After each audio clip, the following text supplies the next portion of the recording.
Good morning, good afternoon, good evening. This is Alan Burgos from the hashtag Walk with Lan channel. Thank you so much. Please do join our channel. We are now officially 7,758 subscribers. Thank you so much. God bless you all. Okay, so ang ano po natin ngayon, pag-usapan po natin, meron po kasi tayong nasagap na news at saka nasagap na na meron daw tayong posible daw pong arestuhin si dating Pangulong Rodrigo Roa Duterte ng International Criminal Court na i-implement ng gobyerno ng Pilipinas ngayong darating na June or July.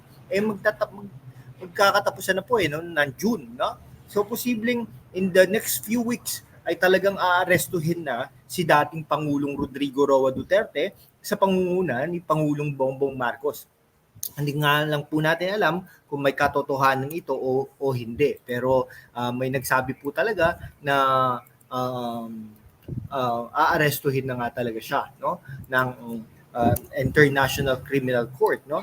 Pero tingnan niyo po ang sitwasyon.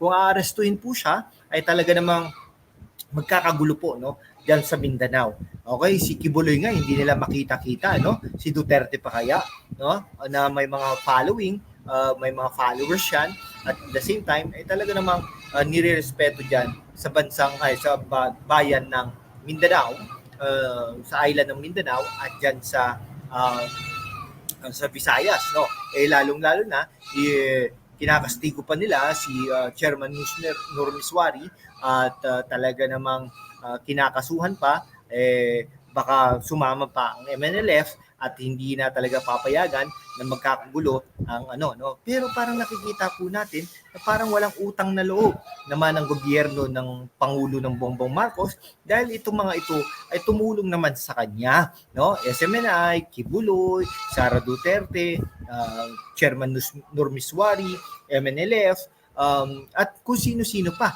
no? Tinulungan siya upang maluklok at manalo diyan sa Mindanao, sa Visayas area. Hindi lang naman siya pangulo ng Luzon, kumbaga. Pero kung mali naman itong mga taong ito, ay dapat naman talagang tanggalin at talaga namang dapat parusahan. Pero nakikita natin parang hindi naman ganoon, no? Kaya lang napakahirap po, no? Napakahirap din po magsabi kung may mga katotohanan ito dahil wala naman po tayong hawak. Ngayon, napakadelikado po nito, no? Kung ito po ay talagang aarestuhin si Pangulong Rodrigo Roa Duterte, hindi po natin alam kasi first time in the history na isang Pangulo ng Pilipinas ay talagang pinasa ang dating Pangulo ng Pilipinas sa ibang bansa, no? Hindi po natin nakitaan yan sa mga iba't ibang mga panahon, no? Kahit nga po si Erap, no? Si Erap ay nag-house arrest pa yan. Si Gloria Macapagal Arroyo nag-house arrest din po yan, no? Si Noynoy Aquino hindi naman kinasuhan yan, 'di ba? Ngayon lang po mangyayari po yan. Kaya nakakatakot din po, no? Ayun. Yun, no? Talagang sabi po nila ay talagang aarestuhin na si kasi ito po, no, nag-resign na nga rin po si Vice President Sara Duterte bilang secretary